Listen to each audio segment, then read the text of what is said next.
Today we are back with another community member gameplay review. Now before we jump in here, if you are looking to have your gameplay reviewed, go ahead and check the pinned comment down below. I put a link to join my Discord as well as instructions on how to go about submitting your gameplay. Now today we're breaking down gameplay from Twisted Tacos, who is a great player. 2.32 overall KD, 2.38 over the last 7 days, and this right here is a 23 kill win in a 1.09 average KD lobby. A pretty good lobby right here. And what Tacos wants to know and what we're going to be paying attention to is why does he take so much damage in certain gunfights? I think it's a place where a lot of you struggle. You're not able to get that clean first kill, at which point the second guy or maybe the third guy is easily able to down you and then you end up dying. So we're gonna be paying close attention to that today, jumping straight into the action right here. As he breaks through, he's gonna notice two players. So he has one to his left and he's got one on the heady. And he actually notices that because notice how he's strafing towards the door to get to a little bit of cover. Now, like I said, 23 kills in a pretty good lobby. This is the one death that he has. And it's simply because he gets too over aggressive. He's very low health. There's no reason for him to challenge this. He should simply disengage, go find plates, and then just know that there are people in control, at which point he can start anticipating and challenging those people. Which kind of leads me into point number one right here, which is the 5 main things that allow us to cleanly win gunfights. Aim, movement, positioning, game strategy, and anticipation. Aim, hitting high damage areas. Movement, using movement to take less damage. Positioning is going to be getting that clean first kill, and then challenging based on information. Game strategy is going to be UAVs up, using minimap pings to our advantage, and anticipation is going to be centering your crosshairs, being ready for people. We're going to see this right down below. Now, in this situation, this is a good player, and this is a pretty even 50-50. What I want to highlight is how the enemy is actually jumping while shooting, forcing Tacos to hit low damage areas, extending that time to kill, at which point it's a little bit closer of a gunfight. So this is an example of how we can use jumping while shooting to give us an advantage. Now, Tacos wins that, and he's able to, obviously get that kill. He's low health, but I just wanted to highlight there how we can use jumping while shooting. Real quick, before we keep moving forward right here, if you are looking to get better Rebirth or Fortune's Keep, just consider hitting that subscribe button down below. I do videos every single day just trying to help people improve and get more kills. Now he's going to play the heady right here, and we pull this back talking about game strategy. Notice that one is actually flying in above, so Tacos is going to go clear the rest of control. And he knows that he's kind of in the middle side right here. So I would say that he should time his slide cancels a little bit better. Notice he's a little bit late on his anticipation. He didn't really anticipate at the top of the stairs. One other thing I'll tell you, I talked to Tacos. I'm going to be very, very critical of him today. He's a really good player. So at some point, you've got to be very critical. And these are the things that separate you in a sweaty lobby. He's going to go ahead. He hits all high damage areas. That's a pretty clean and easy kill right there. So I am going to be very critical of him throughout this gameplay. Now, the second thing that I want to talk about is kind of the bell curve of improving, and I want you to understand this. As you are starting off, the most important thing is going to be aim and movement. You've got to do aim training. You've got to get better at movement. Let's talk game strategy, and then I'll circle back. Audio cues. Audio is not very good in this game, but you can use stuff in the place that you land or just map knowledge to understand where people are. In this case, this guy is going to break through a metal door. Where are the metal doors in control? There's no metal doors on the second floor. So as soon as you hear that metal door, you know this guy is straight through this little doorway right here. That's where we can start to use audio cues at least a little bit to our advantage, because he ends up pushing up. That boy gets the kill, which is fine. That boy took a little bit of damage there. Would love to see his perspective, but at the end of the day, Tacos loses out on that kill simply because he didn't use that audio cue to his advantage. Loadout down this way. So bell curve of improving. When you're first starting out, aim and movement is going to be the most important thing. You've got to get better at hitting shots and understanding how to use basic movement to your advantage. Slide canceling, strafing, jumping while shooting. Then you're going to get to a point where you can start to win gunfights. You're starting to get a little bit better at fighting outnumbered, at which point that bell curve goes up. We start talking about gameplay strategy, approaching fights, learning how to reposition, use information to understand when to challenge immediately and when to back off and reposition. Then once you start to get a grasp of that and you're starting to be able to fight a little bit more outnumbered, then we go back to aim and movement. Then aim and movement is the differentiating factor when you start getting in these much sweatier lobbies. You have to hit high damage areas. You have to use movement to take less damage, or else you're going to lose to players that can actually do that.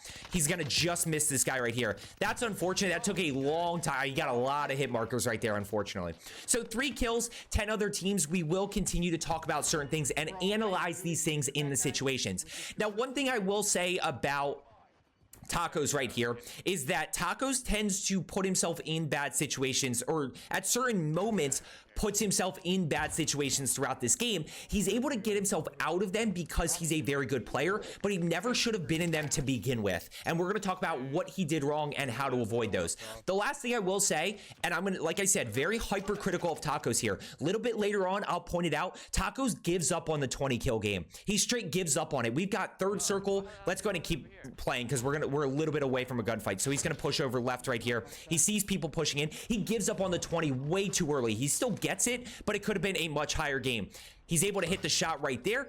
Now, he doesn't know where anybody else is. He maybe knows there's one other this way. He's now able to get the full kill. He notices the guy to the right there, and he's able to hit a lot of shots. That's why he's able to win that gunfight very clean. You know, it's not super clean. It's not, you know, a perfect gunfight, but that's a situation where you're going to take damage simply because of the range and the fact that he was caught off guard not having that information. And that's going to kind of be something that happens early game before you can get that momentum of UAVs and starting to get those kills. We always talk about, you know, I talk about the snowball effect of information, kind of getting momentum, which is, you know, you're able to get kills. Then once you get those kills, you understand where teammates are. You can challenge those teammates. Then you get cash flow. Then you get UAVs. You understand where the rest of the lobby is. You can start challenging, and it just kind of snowballs from there. And then you can potentially do that the rest of the game. Now, right here, you know, when we have operation scan, the biggest thing to understand is you don't have all the information. You only have information about where people are who did not drop down. So there's definitely players still around here. Challenge is this way. He's going to go ahead and keep pushing. Now, right here, again, we are going to be hypercritical of this. Don't chase. Don't chase this guy. Simply anticipate where he is going to move next. So right here, instead of chasing, I'm going to actually go back to where I came from and just meet him around the other side. He's going to push around to the other side. So all you have to do is meet him that way. It becomes a much easier kill. He's still able to get that clean, but it could have been a little bit quicker. Could have been a little bit quicker. He's going to go ahead and push up right here. This is a 50-50 situation. Good play. He's able to win that gunfight. Not cleanly, but not all gunfights are going to be clean. Some fights you just have to find a way to win, which is what he did right there. Now he gets shot in the back from Stronghold. Now as he pushes up here, kind of just assumes there's nobody in living quarters. He didn't really fully check it. He gets caught out in the open right here. He gets absolutely smoked, but he's going to go ahead, use his stim to his advantage. He's going to push back and make a really good play. Now, you have a decision to make right here. This is a tough decision, but as you become more of an aggressive player, you can start to do this more often. You've got to have confidence to use your movement to hit shots. Do you challenge or do you keep pushing? Now, right here, he has another stim. So my play right here is to keep pushing back. What Tacos does is perfectly fine, though. You know, you got to be able to win this gunfight. He's going to be able to challenge, use movement to his advantage. And this little jump peak to the right, let's slow this down. This little jump peek to the right, as soon as this guy peeks this corner, he's going to push, he's going to strafe and jump right, is what gives him that window to get that kill. So he gets the down, he gets the thirst. Now, why does Tacos get put in a bad situation? He's going to be put in a very bad situation right here. And it's simply because he does not anticipate that these guys are going to push. This is where I always tell you that enemies stack when they are in danger, right? As soon as that guy goes down, he's going to calm to his teammates, oh, he's in the tent. And keep in mind, you get a little bit, you know, after the kill cam where you see where that person ends up going or whatever it may be. Maybe he goes somewhere, maybe he doesn't. But Tacos is going to sit in here and he's kind of trapped. Now, as he pushes out, he is completely neglecting and completely oblivious to the fact that those guys are probably pushing. I would have assumed that they are going to push right here, and he's forced to make a play. Does Taco make the play? Absolutely. He uses the stim really well to his advantage. Both of those guys were low health. I fast forwarded that because he shot some bodies right there. At the end of the day, Tacos is able to get out of that because he's a good player. He should have never been in that situation to begin with. He just completely ignored those players on the minimap and then, you know, puts himself in a bad spot. Now he's got 10 kills, 6 other teams still up. He's going to challenge that one right there. He hits the shot. Good shot. In any sweaty lobby, by the way, there were 26 of the 44 players were at or above a 1 KD. So in any lobby, you were going to have players who are below average, and sometimes it might be about finding those people. He's going to go ahead and push up here. Now, the one thing I will say is I probably would have slow peeked this little corner right here simply because you don't know if there's a third teammate. Once again, kind of putting himself in a bad situation. You don't know if somebody's just sitting in that corner. Maybe he had some audio cues that told him that there weren't people right there. But either way, that's a little bit of an aggressive push. He's going to go ahead. He gets rocketed. Now, he's got to be careful here because this is where we talk gameplay strategy. He's going to push in here, except he knows they have rockets, right? Both teammates calmed it. He saw the rocket go off. He's got 6 seconds till that boy comes back, yet he's going to push in here and put himself in a bad position. He's got 11 kills, 4 other teams, plenty of time on respawn. This isn't really a 30-bomb type lobby, but it's still a very good lobby for him to drop a high kill game that could have ended in this moment right here simply because he was too over-aggressive pushing into a situation. He's luckily able to get out of it. He's able to hit shots because that guy couldn't, you know, obviously reload the rocket or switch to anything. So he's able to get that kill. He's able to get out of it. 4,600. They do have enough for UAV, but what's going to end up happening is as they go to drop money, somebody's going to buy something.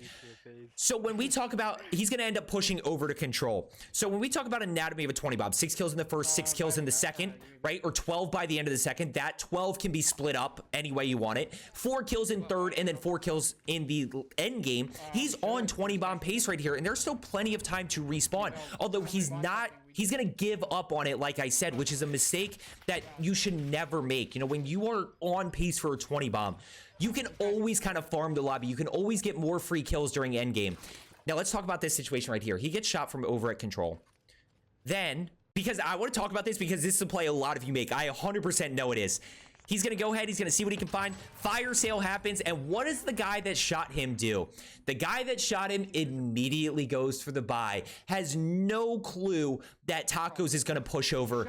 And at the end of the day, Tacos is 100% right. He said, you shot at me and then just forgot about me. Now he's got 1 over on the buy station, 1 above. He should challenge up above first.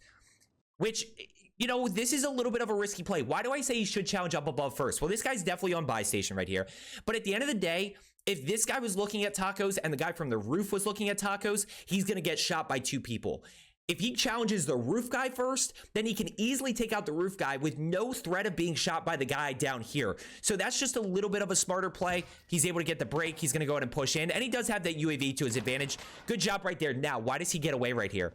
Watch Taco's centering. Taco's centering is not on the stairwell. He misses right here. His centering is just a little bit off. He needs to be a little bit more left. He misses those shots, which is why he now has to chase. Now, this is a good job of what I said earlier. Don't chase people. Anticipate where they are going to go next. Anticipate their next move. So you see that right here. Instead of chasing him up the stairs, Tacos is immediately going to push here. But when we talk about anticipation, 3 levels of anticipation. First is you don't anticipate at all. You don't think about where anybody's going to be. The second is you start to anticipate, but you're not anticipating with intent. So you're centering your crosshairs. You're thinking about where people are going to be, but you're not actually anticipating a person is going to be there. The last is going to be anticipating with intent. You are ready for that person. You are borderline pre-firing. You are expecting that person to be there, and if he's not, then you keep moving. We get caught in an anticipation situation here with no intent because he doesn't. This guy's laying on the floor. Like, you've got to anticipate this guy being in the room, and notice that not only does he not anticipate, he actually kind of keeps pushing in. It's not like a hesitation because this guy's prone. Like, he actually keeps pushing right there and then goes, oh, he's laying prone. Now, because that guy's prone, Tacos is able to mix in all headshots. That's the danger of going prone or drop shotting. Is a good player will adjust, has an incredibly fast TTK because the only thing they can hit is going to be headshots. 1 above. So now he's going to go in and keep pushing. Right here is where I believe they start talking about farming kills. And Taco says, no, I'm not really going to be able to turn this into a 20 bomb right here. So we can go ahead and wipe. I think he says, is anybody on a good game? And one of them was like, yeah, you are. And he's like, I can't really turn it into a 20 bomb. So I'm just going to go ahead and wipe people. It's like, you're on 20 bomb pace here easily. You just got to, you know, you're going to have to farm a little bit more. He's going to get this guy in the corner, gets caught with the gas mask. One thing you can do there, like I said, if I'm being very, very critical, actually, you can't even do it. He just gets caught with the gas mask. One thing you could do is just be a little bit more patient to wait for that gas mask, but that's not really a play you think about in that moment. 15 kills, 4 other teams alive. So he's been playing well so far, but you know, overall, it's just been a few situations where he's being a little over-aggressive. I always talk about playing a little bit smarter. He's going to go challenge on the roof, 3 above. Now, he doesn't know if those are on the roof or on basically that second level in prison. So if all of a sudden he gets these dots and they're now down below, he knows exactly that they're on that second level of like prison cells. So he's going to go ahead, challenge right here, get the thirst for the information. He's going to see 1 to the left and 1 to the right. Now I am probably immediately challenged to the right here because I have more cover than if I were to challenge to the left. If I challenge to the left, I could potentially get shot from this one right here. Whereas if I jump over this side, then at that point, I have a little bit more cover. I want to talk about enemy stack when you're in danger here in a second when it comes to sniping. One thing you got to be careful of. So he's just kind of going to push. That guy dropped down below. He's going to see him, and now he's going to challenge with the Blixen. Push across. One went towards Grandma's. Yep. So we'll talk about how to use that to your advantage when sniping or kind of the problem. He's going to try to go ahead and hit him with the no scope, but he's going to challenge perfectly here. He's going to hip fire. One thing Tacos does really, really well that allows him to take less damage is he basically hip fires everything. He hip fired that guy to break him, at which point he was able to get that down. Now I want to talk about anticipation with intent again. He gets caught in another situation here where the anticipation with intent is just a little bit slow. So as he pushes in, he's able to get that kill. Notice the slight hesitation here though. Watch the slight hesitation, which kind of forces a little bit of a delay in shooting, right? Notice that little bit of hesitation because he didn't expect this guy to actually push in. Now, could he have been expecting him to push back? Of course, but I'm going to clear this corner as I'm pushing, and then I'm going to figure out the next way. How do I play this, right? So I anticipate this window right here. Then if he's not in this window, I'm going to push up the stairs and anticipate that he's pushing kind of either into that headquarters building, that bunker building, or he's going to be pushing up the backside stairs by Grandma's. Instead, Tacos is a little bit late. Does it affect him? No, but all of a sudden, if you have another teammate there, you know, that's a situation. And that's how I try to always think about these is, okay, he was fine in that situation, but what if the situation's a little bit different and you factor in another teammate being there or something like that? So he's going to go to keep pushing. Let's talk about snipers real quick. And this applies to ARs. You know, enemies stack when you're in danger. So the moment you give away your position, enemies are going to stack you by nature. I truly don't believe that there are that many sweat squads who are pushing as a full stack. They may be playing somewhat close in the same area. They might be on different levels. I truly don't believe that there are that many teams rolling around simply stacking. The majority of the time, those enemies stack you once you give away your position or once they know that they are in a little bit of danger. So when we talk about using an AR, be a little bit more patient, put yourself in a good position to get that first kill. When we talk about sniping, you've got to be very, very careful about missing that first snipe, because if you miss that first snipe, you lose all of the advantage. Not only did you not break the guy, if you're using an AR, sometimes you can break him and kind of take him a little bit out of the fight because he has to replay. If you miss with a sniper completely, then you're in a really, really tough spot. He's going to catch this one on the roof. What does he do? Good play right there to use movement. So bad situation, right? He obviously gets caught. Look at it. Look at the way he's looking, right? Use that to your advantage to see. Now, his first move is to jump. Right here, he's got a huge disadvantage, basically down to, by the time he's jumping, he's almost broken, at which point he takes no damage. And that guy's laying prone right there. He can't easily turn, so we just need to jump peek that, get outside of the camera view, at which point we can easily execute. But he still has to hit shots right there. So good job using aim and movement to still win that gunfight, even in a bad spot. Now, people straight ahead. He's got the information. He sees people backside. 18 kills, 3 other teams. This is a really good game all the way around as well. He's able to get that down. He's going to once again play a little too over aggressive right here. Gets rocketed from behind. Now, instead of repositioning, he immediately goes to challenge, which is fine. You know, that's not a bad reach out situation right there, but he's still going to keep challenging right here in a second. And he gets caught not anticipating. Gets one up above, he gets the down, gets the thirst. Now he gets caught not anticipating in the doorway right here, which is why he ends up being put in a bad spot. And that's where I say you should always anticipate around corners. You never want to assume. He once again makes a good play. He once again is able to use his movement and aim to get out of there. But what if we weren't even in this situation? What if we could have avoided this situation by anticipating in this doorway to begin with and not missing? You know, that's the anticipation with intent right there. You know, he was in this doorway and you can see that Tacos notices him late because he then has to react. But he catches him right there. He doesn't anticipate somebody being in that doorway and he's able to get out of it. So he's got 20 kills, I think, at the end of this. Yeah, 20 kills, 2 other teams. What do we got? 4 other people? So, like, this could be a 2v2 or a 2v3v1. Overall, aim, movement, positioning, game strategy, and anticipation. Aim and movement are going to be the most important things. If you did make it this long, thank you so much. As always, my warm-up video is down in the comments below for you. That is something that I encourage you to do every single time before you drop in. It's going to exponentially improve your aim. It's going to make you feel more comfortable with movement, and it's going to allow you to be ready for that first game, which at the end of the day, more times than not, is the best lobby you're going to get sometimes. So we want to be able to take advantage of that instead of being rusty. He's going to go ahead and push in here. Let's talk about this situation. Once again, misses the Q on the minimap. Let's pause right here.